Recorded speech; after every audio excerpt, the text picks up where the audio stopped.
Keluarnya Ya'juj dan Ma'juj pada akhir zaman merupakan salah satu tanda besar kiamat. Kemunculan mereka telah disebutkan dalam Al-Quran. Hingga apabila dibukakan tembok Ya'juj dan Ma'juj, dan mereka turun dengan cepat dari seluruh tempat yang tinggi. Dan telah dekatlah kedatangan janji yang benar, hari kebangkitan. Maka tiba-tiba terbelalaklah mata orang-orang kafir. Mereka berkata, "Aduhai, celakalah kami, sesungguhnya kami adalah dalam kelalaian tentang ini. Bahkan kami adalah orang-orang yang zalim." Allah memudahkan Dzulqarnain, seorang raja yang saleh, untuk membangun sebuah dinding besar agar menjadi penghalang bagi Ya'juj dan Ma'juj yang telah merusak bumi dan mengganggu manusia. Apabila waktu yang telah ditentukan tiba dan kiamat sudah dekat, dinding tersebut akan terbuka. Ya'juj dan Ma'juj akan keluar dengan cepat dalam jumlah yang sangat banyak. Tidak ada seorang pun yang mampu menghadapi mereka. Mereka akan berbaur dengan manusia dan menyebarkan kerusakan di muka bumi. Ya'juj dan Ma'juj adalah kata yang terdapat dalam Al-Quran dan ditafsirkan sebagai kaum yang membuat kerusakan di muka bumi. Siapakah sebenarnya Ya'juj dan Ma'juj? Kapan mereka akan keluar? Dan di mana letak tembok yang disebutkan itu? Simak penjelasannya lebih lanjut. Sebelum itu, jangan lupa untuk subscribe, tinggalkan like, serta tuliskan harapan pemirsa di kolom komentar. Semoga kita semua menjadi orang-orang yang selamat dari fitnah akhir zaman.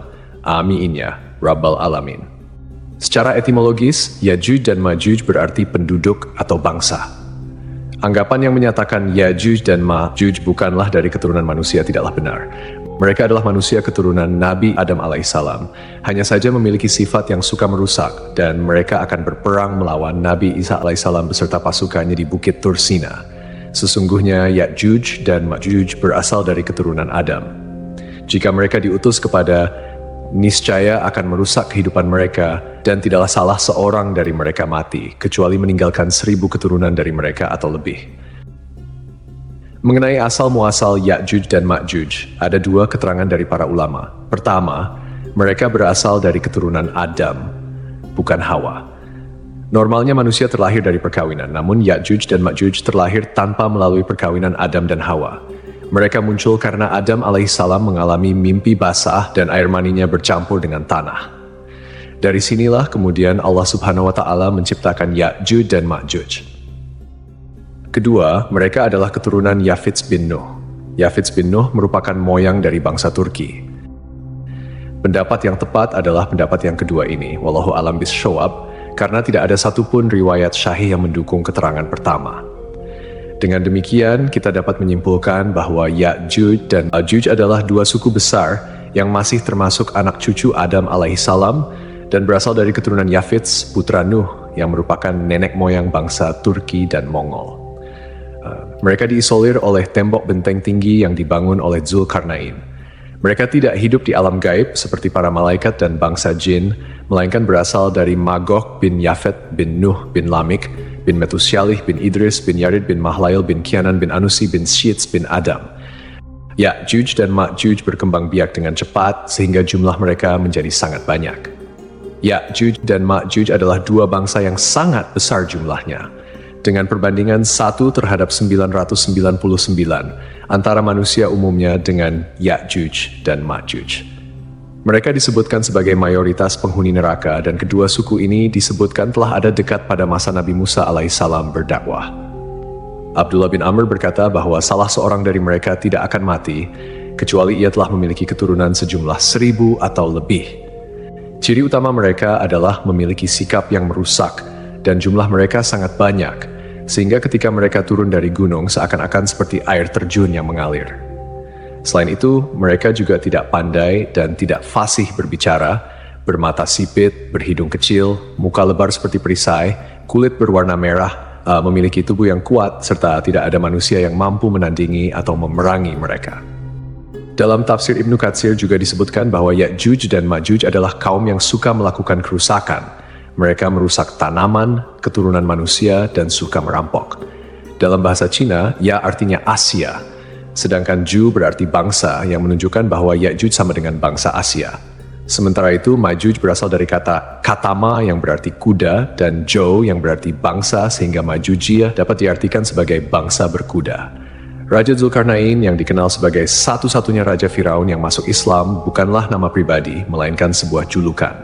Kata Zulkarnain sering dimaknai sebagai pemilik dua tanduk, karena kedua sisi batok kepalanya terbuat dari tembaga dan membentuk seperti tanduk. Diceritakan bahwa dia sampai di suatu tempat yang terdapat dua gunung berdampingan. Di antara kedua gunung tersebut terdapat celah yang digunakan oleh Ya'juj dan Ma'juj untuk masuk. Kemudian Zulkarnain menempuh jalan yang lain. Hingga ketika dia sampai di antara dua gunung, dia mendapati di belakang kedua gunung itu suatu kaum yang hampir tidak memahami pembicaraan. Mereka berkata, "Wahai Zulkarnain, sungguh Ya'juj dan Ma'juj itu makhluk yang berbuat kerusakan di bumi. Bolehkah kami membayarmu imbalan agar engkau membuatkan dinding penghalang antara kami dan mereka?" Zulkarnain berkata, "Apa yang telah dianugerahkan Tuhan kepadaku lebih baik daripada imbalanmu, maka bantulah aku dengan kekuatan. Berilah aku potongan besi." Hingga potongan besi itu telah dipasang sama rata dengan kedua puncak gunung itu. Dia berkata, "Tiuplah api itu." Ketika besi itu sudah menjadi merah seperti api, dia pun berkata, "Berilah aku tembaga yang mendidih agar kutuangkan ke atasnya besi panas itu." Maka mereka Ya'juj tidak dapat mendakinya dan tidak dapat pula melubanginya. Zulkarnain berkata, "Dinding ini adalah rahmat dari Tuhanku. Apabila janji Tuhanku sudah datang, dia akan menghancur luluhkannya, dan janji Tuhanku itu benar." Mengenai lokasi pasti keberadaan tembok Ya'juj dan Ma'juj belum dapat dipastikan. Namun ada beberapa pendapat ulama dan peneliti mengenai hal ini. Ciri tembok Zulkarnain dapat ditemukan dalam surat Al-Kahfi ayat 93 yang mengatakan, "Hingga apabila dia telah sampai di antara dua buah gunung, dia mendapati di hadapan kedua bukit itu suatu kaum yang hampir tidak mengerti pembicaraan." Dari surat Al-Kahfi, Allah Subhanahu wa Ta'ala memberikan petunjuk bahwa Ya'juj dan Ma'juj berada di antara dua gunung, dan kaum tersebut memiliki bahasa yang sukar dipahami. Menurut Imam Al-Qurtubi, lokasi mereka berada di kawasan berbukit di antara negara Armenia dan Azerbaijan. Hal ini juga disebutkan dalam sebuah riwayat yang diriwayatkan oleh Al-Bukhari bahwa seseorang pernah berkata kepada Nabi Muhammad SAW, "Aku pernah melihat dinding itu menyerupai selendang lurik." Nabi SAW menjawab untuk membenarkan ciri-ciri dinding yang dilihat pria itu. "Engkau benar, sudah melihatnya."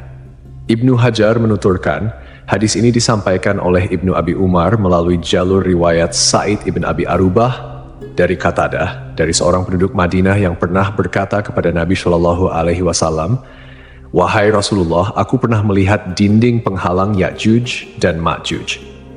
Nabi SAW lalu balik bertanya, "Bagaimana engkau melihatnya?"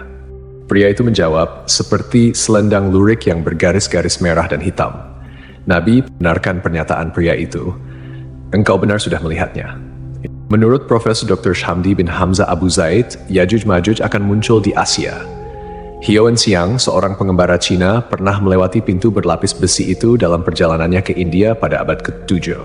Tidak jauh dari sana ada sebuah danau yang dinamakan Iskandarkul. Salam, salah seorang staf peneliti dari Kekhalifahan Abbasiyah yang dipimpin oleh Al-Zakbillah, juga menyatakan bahwa lokasi ini berada di Asia Tengah. Pada tahun 842 Masehi, Khalifah Abbasiyah Al-Watsikbillah bermimpi bahwa dinding pembatas yang mengurung kedua suku itu hancur.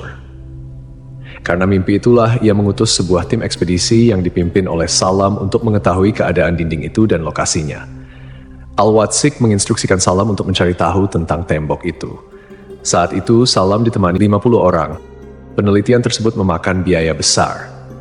Disebutkan dalam Nuzhat Al-Musitak, buku geografi karya Al-Idrisi, bahwa Al-Watsik mengeluarkan biaya 5.000 dinar untuk penelitian ini. Mereka masih mendapati gerbang di antara gunung selebar 137 meter, dan kolom besar di kiri kanan terbuat dari balok-balok besi yang dicor dengan cairan tembaga, tempat bergantung daun pintu raksasa. Kisah lain menyebutkan Salam melihat pegunungan yang terpisah oleh lembah. Luas lembah sekitar 150 meter, dan lembah ini tutup tembok berpintu besi sekitar 50 meter. Al-Idrisi juga menceritakan bahwa menurut cerita Salam, penduduk di sekitar pegunungan biasanya memukul kunci pintu besi 3 kali dalam sehari. Setelah itu, mereka menempelkan telinganya ke pintu untuk mendengarkan reaksi dari dalam pintu. Ternyata, mereka mendengar gema teriakan dari dalam. Hal itu menunjukkan bahwa di dalam pintu betul-betul ada makhluk jenis manusia yang konon Ya'juj dan Ma'juj itu. Dalam bukunya, Al-Sharif Al-Idrisi juga menuturkan bahwa Salam pernah bertanya kepada penduduk sekitar pegunungan, apakah ada yang pernah melihat Ya'juj dan Ma'juj? Mereka mengaku pernah melihat gerombolan orang di atas tembok penutup. Lalu angin badai bertiup melemparkan mereka. Penduduk di situ melihat tubuh mereka sangat kecil. Setelah itu, Salam pulang melalui Taras, Kazakhstan, kemudian Samarkand, Uzbekistan, lalu kota Rey, Iran, dan kembali ke istana Al-Watzik di Suraman Ra'a, Irak. Ia kemudian menceritakan dengan detail hasil penelitiannya kepada Khalifah. Ibnu Battuta menuturkan dalam kitab Rahlat Ibnu Battuta bahwa pegunungan Ya'juj dan Ma'juj berada sekitar perjalanan 6 hari dari Cina. Penuturan ini tidak bertentangan dengan Al-Sharif Al-Idrisi, sebab di sebelah barat laut Cina adalah daerah-daerah Rusia. Ada juga yang mengatakan bahwa tembok Ya'juj-Ma'juj ada di Asia Barat. Menurut Asy-Syaikh Abdurrahman As-Sa'di, Ya'juj-Ma'juj berada di belakang pegunungan Kaukasus. Memang ada yang berpendapat bahwa pegunungan inilah yang merupakan benteng dimaksud. Deretan pegunungan ini memanjang tanpa celah dari Laut Hitam hingga Laut Kaspia sepanjang lebih dari 1.200 km. Kecuali pada bagian kecil dan sempit yang disebut celah Darial terletak di negara Georgia sepanjang kurang lebih 100 meter. Pada bagian celah itulah diduga penghalang dari Ya'juj dan Ma'juj itu dibangun. Ada juga yang menyatakan bahwa keberadaan tembok tersebut telah tenggelam dan sampai saat ini berada di Azerbaijan dan Armenia, tepatnya di pegunungan yang sangat tinggi serta keras. Ia berdiri tegak seolah-olah diapit oleh 2 buah tembok yang sangat tinggi. Tempat itu tercantum pada peta-peta Islam maupun Rusia, terletak di Republik Georgia. Ketika pada masanya, suku Ya'juj dan Ma'juj akan berhasil menghancurkan dinding besi pembatas yang telah dibangun oleh Zulkarnain, mereka akan turun dari pegunungan dengan cepat dan tergesa-gesa. Dikatakan bahwa mereka sangat cepat dalam bergerak guna menyebarkan kehancuran. Setelah Dajjal wafat, kaum muslimin dari Suriah akan memasuki Palestina melalui wilayah Sinai. Saat malam tiba, mereka akan beristirahat di Masjid Tursina. Pada saat itulah Ya'juj dan Ma'juj keluar memporak-porandakan seluruh penduduk bumi. Selama Ya'juj dan Ma'juj merajalela, umat manusia akan mengalami kesulitan berkepanjangan. Pada masa tersebut, banyak kaum muslimin yang menderita karena kekurangan makanan dan air. Ketika mereka mencapai Danau Tabariyah di Palestina, Ya'juj dan Ma'juj meminum habis air danau tersebut, sehingga orang terakhir yang datang berkata, "Sungguh dahulu di sini masih ada air." Dalam hadis riwayat An-Nawas bin Sam'an disebutkan bahwa Allah Subhanahu wa Ta'ala menginformasikan kepada Nabi Isa alaihissalam tentang kemunculan Ya'juj dan Ma'juj, yang tidak seorang pun mampu mengalahkan mereka. Allah Subhanahu wa Ta'ala kemudian memerintahkan Nabi Isa alaihissalam untuk membawa kaum muslimin mengungsi ke Gunung Tur agar terlindungi dari kerusakan yang dibawanya. Di Gunung Tur, kaum muslimin yang bersama Nabi Isa alaihissalam semakin lama semakin kehabisan makanan. Tidak mungkin bagi mereka turun dari gunung karena selain tidak ada makanan, mereka khawatir akan bertemu dengan Ya'juj dan Ma'juj. Akhirnya mereka memohon pertolongan kepada Allah Subhanahu wa Ta'ala dan Nabi Isa alaihissalam bersama kaum muslimin berdoa agar Ya'juj dan Ma'juj dimusnahkan. Allah Subhanahu wa Ta'ala kemudian mengirimkan ulat-ulat yang banyak sekali yang menggerogoti leher Ya'juj dan Ma'juj. Dan ketika waktu subuh tiba, Ya'juj dan Ma'juj pun lenyap tanpa tersisa. Pada saat itu, Nabi Isa alaihissalam berkata kepada kaum muslimin, "Siapa di antara kalian yang mau memastikan bahwa Ya'juj dan Ma'juj telah tiada?" Maka seorang yang siap mati syahid keluar dan mengucapkan takbir, "Allahu Akbar, Ya'juj dan Ma'juj telah berakhir, kita menang." Nabi Isa alaihissalam dan semua kaum muslimin pun keluar. Inilah fitnah akhir zaman terakhir yang tidak dapat diatasi oleh siapapun, termasuk Nabi Isa alaihissalam dan Imam Mahdi. Setelah itu, Nabi Isa alaihissalam dan para sahabatnya turun dari gunung dan mendapati bumi penuh dengan bau busuk serta bangkai Ya'juj dan Ma'juj. Nabi Isa alaihissalam lalu memohon kepada Allah Subhanahu wa Ta'ala untuk membersihkan bumi dari bangkai tersebut. Allah Subhanahu wa Ta'ala kemudian mengutus burung-burung berleher panjang seperti unta untuk membawa bangkai-bangkai tersebut ke tempat yang dikehendakinya. Dalam riwayat lain disebutkan bahwa bangkai-bangkai Ya'juj dan Ma'juj dibuang di tengah samudera dan dimakan oleh ikan-ikan yang akhirnya menjadi gemuk karena belum pernah menemukan daging sebanyak itu. Nabi Isa alaihi salam dan kaum muslimin kemudian berdoa lagi kepada Allah Subhanahu wa taala untuk membersihkan permukaan bumi dari bau dan kotoran Ya'juj dan Ma'juj. Allah Subhanahu wa taala lalu menurunkan hujan lebat yang membasuh seluruh kotoran mereka dari muka bumi hingga tanah menjadi bersih kembali.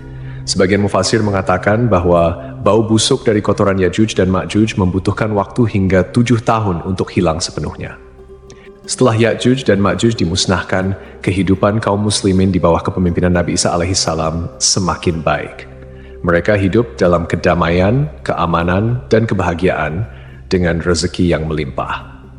Allah Subhanahu wa taala memberkati mereka hingga seekor unta bunting cukup untuk mengenyangkan sekumpulan orang dan bahkan satu buah kurma mampu mengenyangkan seseorang. Pada masa ini, Nabi Isa alaihi salam menjalankan syariat yang dibawa oleh Rasulullah Shallallahu alaihi wasallam dalam menata kehidupan masyarakat. Banyak orang kafir yang masuk Islam setelah menyaksikan keindahan ajaran tersebut. Di mana-mana terlihat kedamaian dan persatuan. Kejahatan jarang terjadi dan seluruh umat bersatu dalam pengabdian kepada Allah Subhanahu wa taala. Namun masa ini berlangsung singkat. Di akhir masa Nabi Isa alaihissalam, Allah Subhanahu wa taala akan mengirimkan angin lembut dari arah Yaman. Angin ini akan menyentuh setiap orang beriman dan muslim, dan melalui angin ini Allah Subhanahu wa taala mengambil nyawa mereka. Setelah itu, yang tersisa hanyalah orang-orang jahat yang hidup tanpa akhlak dan rasa malu, bagaikan binatang. Di masa itulah kiamat akan tiba.